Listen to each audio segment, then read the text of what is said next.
नमस्कार साथियों, सभी मिशन ज्योग्राफी यूट्यूब चैनल से जुड़े लोगों का हार्दिक अभिनंदन, स्वागत। अपने चैनल के माध्यम से आपके उज्जवल भविष्य की कामना। हम डेली यही कामना करते हैं आपके लिए कि आपका भविष्य सुनहरा हो। परीक्षा 12 के लिए बोर्ड परीक्षा अकॉर्डिंग पहले तो ये सूचना दे देता हूँ मैं कि बोर्ड की परीक्षा जो है उसको थोड़ा सा आगे खिसकाया गया है। कोविड को देखते हुए काफ़ी समय तक, लंबे समय तक विद्यालय बंद रहे थे। तो 24 मार्च से 3 मार्च से होने वाली परीक्षाएं लगभग 24 मार्च से स्टार्ट होने वाली है। टाइम टेबल जैसे आएगा आपको उपलब्ध करवा दिया जाएगा।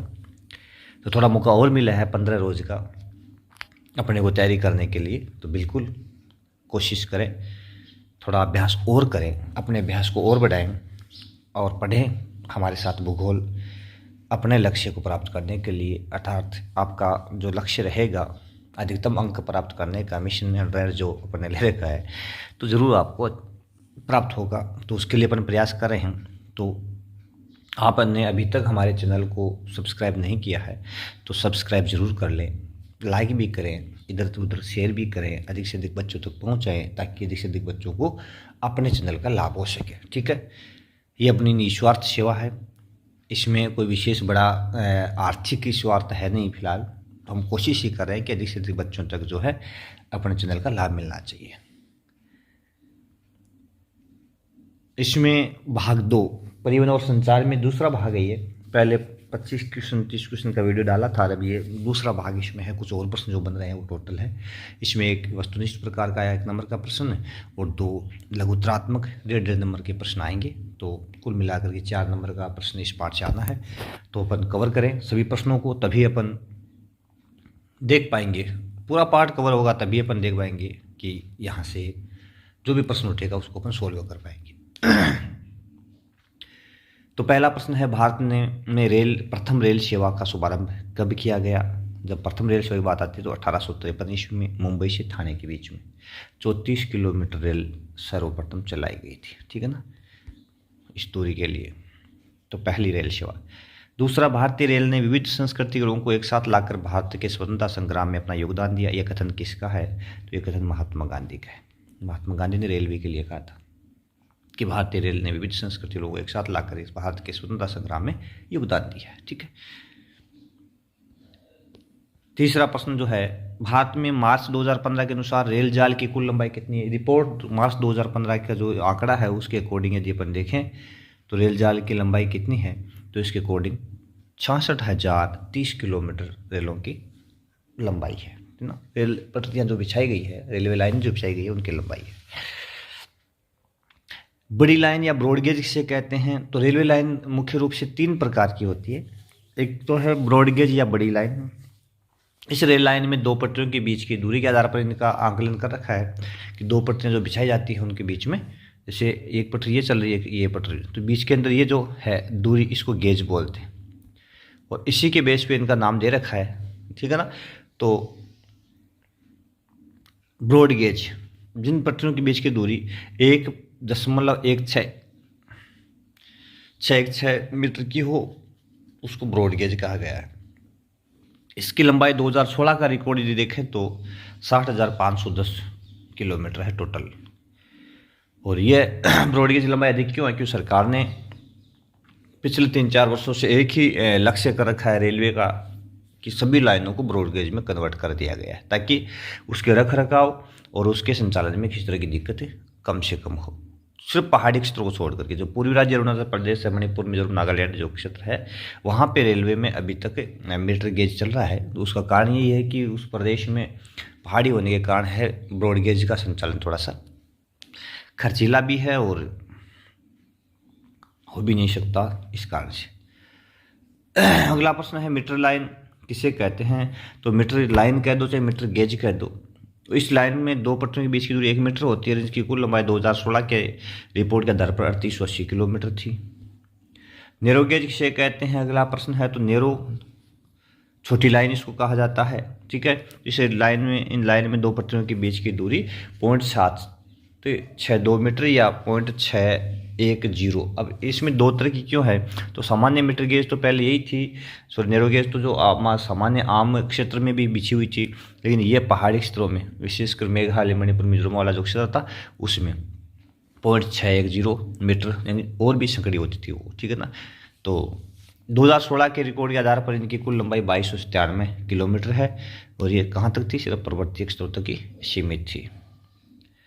बड़ा महत्वपूर्ण प्रश्न है, पूछा भी गया था, कोंकण रेलवे का परिचय दीजिए। कोंकण रेलवे क्या है, कब को शुरू किया गया था, क्या उपलब्धि है, तो इसके बारे में बड़ा थोड़ा सा ठीक ठाक प्रश्न है ये, और बार बार पूछते भी है।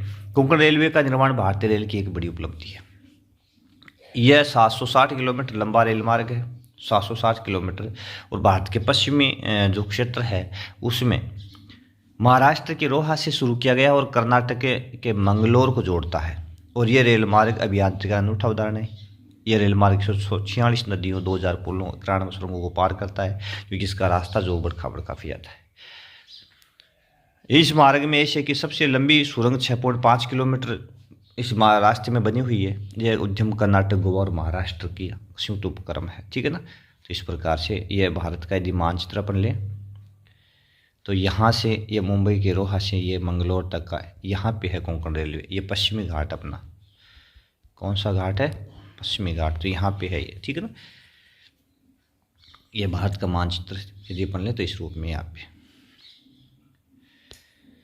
8वां प्रश्न है, देश में कितना जल मार्ग नौकायन योग्य है, तो 14,500 किलोमीटर, और जो कुल जल परिवहन है भारत का उसमें इसका योगदान कितना है, मात्र 1%। अंतःस्थलीय जलमार्ग प्राधिकरण की स्थापना कब की गई थी? अंतःस्थलीय जलमार्ग प्राधिकरण की स्थापना 1986 ईस्वी में की गई थी।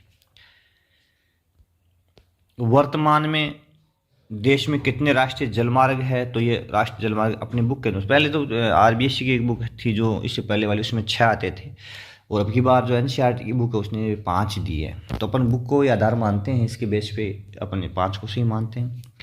इलाहाबाद से हल्दिया 1620 किलोमीटर, गंगा नदी, ठीक है ना। तो सबसे लंबा है इलाहाबाद से हल्दिया, ठीक है। तो ये उत्तर प्रदेश से पश्चिम बंगाल तक 1620 किलोमीटर है, सबसे लंबा यही है। सदिया से दुबरी 891 किलोमीटर, कोटपुरम से कोल्लम 168 किलोमीटर, काकीनाडा पुडुचेरी नहर के साथ गोदावरी व कृष्ण नदी का मार्ग, और माताई नदी, महानदी का डेल्टा, ब्राह्मणी नदी और पूर्वी तटीय नहर तक का क्षेत्र, ठीक है। तो ये 5 राष्ट्रीय जलमार्ग। तो इसमें पूछा था, पिछले एग्जाम में पूछा था कि सबसे लंबा कौन सा है, तो हल्दिया, इलाहाबाद से हल्दिया वाला जो है ना, ये सबसे लंबा है, 1620 किलोमीटर। मध्य रेलवे का मुख्यालय कहाँ स्थित है, तो रेलवे के जोन 16 है। एक यदि अपन उसको जोड़ दें, ये मेट्रो रेल, उसका एक मुख्यालय कोलकाता है, तो कुल 17 जोन हो जाते हैं। तो इसमें अलग अलग के अलग अलग मुख्यालय, अलग अलग जोनों को। तो मध्य रेलवे मुख्यालय कहाँ है, मुंबई CST। उत्तर पश्चिम रेलवे मुख्यालय कहाँ स्थित है, उत्तर पश्चिम का अपना जयपुर। ये बार बार पूछ लेते हैं, उत्तर पश्चिम बाहर जयपुर किस रेलवे का मुख्यालय, तो उत्तर पश्चिम का है, ठीक है ना। पश्चिम रेलवे का मुख्यालय कहाँ है, तो मुंबई चर्चगेट। पूर्वी रेलवे मुख्यालय कहाँ है, कोलकाता, ठीक है ना। इस प्रकार से ये अलग अलग, सभी 16 के अलग अलग मुख्यालय, लेकिन थोड़ी सी ये चर्चित है। भारत की कुल तटीय सीमा कितनी है, 7517 किलोमीटर लगभग। यदि इसका एग्जैक्ट आंकड़ा देखें अपन तो 7500, हाँ 7516.6 किलोमीटर, ठीक है, ये एग्जैक्ट आंकड़ा है। तो लगभग 7517, जहाँ 12 प्रमुख और 185 गौण पत्तन पाए जाते हैं। क्योंकि भारत की जो तटीय रेखा है ना, तटीय सीमा, ये वाली सीमा, ये पूरी दंतुरित है इस प्रकार से, ठीक है ना। तो यहाँ समुद्री पतन की काफ़ी ज़्यादा संभावना है, समुद्री पतन खूब ज़्यादा है यहाँ पे, ठीक है। तो 12 प्रमुख और 185 गौण पतन यहाँ देखने को मिलते हैं। अगला, भारत का कितना प्रतिशत विदेशी व्यापार महासागरीय मार्गों से होता है, तो यदि कुल भार का देखें तो 95% विदेशी व्यापार महासागरीय मार्गों से हो रहा है। और यदि मूल्य का देखें तो 70% भाग, भार में 95, मूल्य में 70% भाग। भारत में वायु परिवहन की शुरुआत कब हुई थी, 1911 में। इलाहाबाद से नैनी के बीच में 10 किलोमीटर वायु डाक सेवा की शुरुआत की गई थी। वायु सेवा को संचालित करने का जिम्मा किस विभाग के पास में है, तो भारतीय वायु प्राधिकरण, एयर अथॉरिटी ऑफ इंडिया के पास में ये जिम्मा है। पवन हंस क्या है? तो ये हेलीकॉप्टर सेवा है जो पर्वतीय क्षेत्रों में यात्रियों को पर्यटकों को एक स्थान से दूसरे स्थान पहुंचाने का काम करती है। इसके अलावा तेल और गैस का जो अन्वेषण कार्य है उसमें भी इसका योगदान है। ये भी अपन इसमें लिख सकते हैं, तेल और गैस अन्वेषण, तेल खोज, ठीक है ना, उसमें भी ये अपना योगदान दे रही है। वायु परिवहन का राष्ट्रीयकरण कब किया गया था? 1953 में वायु परिवहन का राष्ट्रीयकरण कर 2 निगम बनाए गए थे, एयर इंडिया और इंडियन एयरलाइंस के नाम से, ठीक है। वर्तमान में एयर इंडिया जो है उसमें उसका विलय कर दिया गया है और एयर इंडिया अंतर्राष्ट्रीय सेवाएं उपलब्ध करवाता है। अब बड़ी बात तो यह है कि अब न तो एयर इंडिया भारत का रहा है राष्ट्रीय उपक्रम रहा है, क्योंकि अब वो सरकारी नहीं रहा है और उसको निजी हाथों में सौंप दिया गया। हाल ही में टाटा सन्स के साथ में एक करार हुआ और टाटा ने भारतीय एयरलाइंस को है खरीद लिया है। तो कुल मिलाकर के अब ये सार्वजनिक उपक्रम नहीं बचा है। ऑयल इंडिया लिमिटेड, ऑयल की स्थापना कब की गई? तो ऑयल इंडिया लिमिटेड की स्थापना पेट्रोल एवं प्राकृतिक गैस आय मंत्रालय के अधीन 1959 में की गई थी, ठीक है ना। किस विभाग के अधीन? पेट्रोल और प्राकृतिक गैस मंत्रालय के अधीन है। कच्चे तेल एवं प्राकृतिक गैस का अन्वेषण, उत्पन्न, परिवहन का कार्य यही करता है ऑयल इंडिया लिमिटेड। ऐसे की सबसे लंबी पाइपलाइन कौन सी है? तो असम के नारकटिया तेल क्षेत्र से बरौनी बिहार के तेल शोधन संयंत्र, बिहार में तेल शोधन संयंत्र है, तो वहाँ तक की जो पाइपलाइन है वो 1157 किलोमीटर लंबी है और ये एशिया की सबसे लंबी तेल पाइपलाइन है, ठीक है ना। इसमें सबसे लंबी तेल पाइपलाइन ये लिखना, तेल पाइपलाइन, ठीक है। HVJ क्या है? तो यह है हजीरा विजयपुर जगदीशपुर तक गैस पाइपलाइन है, लगभग 1750 किलोमीटर के आसपास में है ये, ठीक है। संचार के व्यक्तिगत साधन कौन कौन से हैं? संचार के व्यक्तिगत साधन में पत्र, व्यक्तिगत पर्सनल कौन कौन से हैं? तो पत्र, टेलीफोन, तार, फैक्स है, इंटरनेट है, ईमेल है, ये अपने पर्सनल है। संचार के सार्वजनिक साधन कौन कौन से हैं? जब सार्वजनिक की बात आती है संचार के साधनों में रेडियो, टेलीविजन, सिनेमा उपग्रह, समाचार पत्र, पत्रिकाएं, पुस्तकें, जनसभाएं, संगोष्ठियाँ आदि, क्योंकि ये लोग सभी इसका एक ही प्रकार का समाचार सभी के लिए उपलब्ध होता है इनमें, ठीक है ना। तो ये सार्वजनिक है।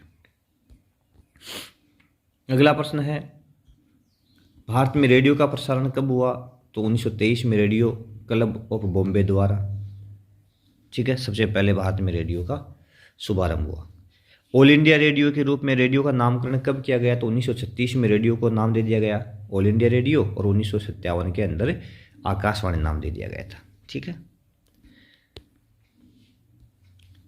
भारत में टेलीविज़न की शुरुआत कब की गई? तो 1959 में रेडियो के साथ, 1976 में इसे रेडियो से अलग कर दिया गया।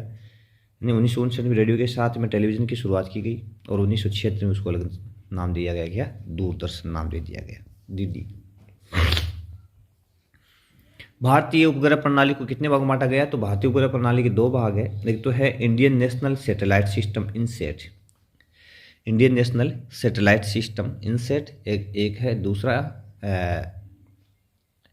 IRS Indian remote sensing satellite system, ठीक है ना। उपग्रह प्रणाली में 2 प्रकार है इसके अपने।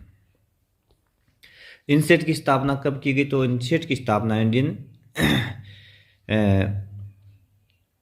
जो सैटेलाइट सिस्टम है अपना, नेशनल सैटेलाइट सिस्टम है, उसकी स्थापना 1983 में की गई। जो एक बहुउद्देशीय उपग्रह प्रणाली है जो दूरसंचार, मौसम विज्ञान संबंधी अवलोकन, अन्य आंकड़े और कार्यक्रम जो है उसके लिए उपयोगी है हमारे लिए। IRS प्रणाली कब प्रारंभ की गई? तो IRS 1988 में प्रारंभ की गई थी, ठीक है।